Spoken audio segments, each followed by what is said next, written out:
کچھ گھر ایسے ہیں جہاں خوشیوں کی کمی ہے اور وجہ صرف یہ ہے کہ ان کی گود خالی ہے، ان کے گھر میں کوئی اولاد نہیں ہے۔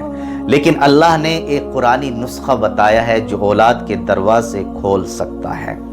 سورہ نوح میں اللہ تعالیٰ کا وعدہ ہے کہ استغفار سے بارش، رزق اور اولاد ملتی ہے۔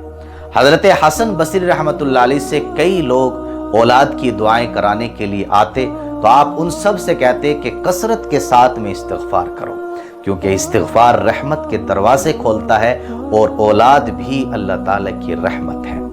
حضور صلی اللہ علیہ وسلم نے فرمایا کہ جو شخص استغفار کو لازم پکڑ لے، اللہ تعالیٰ ہر تنگی سے اس کو کشادگی عطا فرمائے گا۔ یعنی اولاد کی محرومی بھی اللہ تعالیٰ کی رحمت سے پوری ہو سکتی ہے استغفار پڑھنے سے۔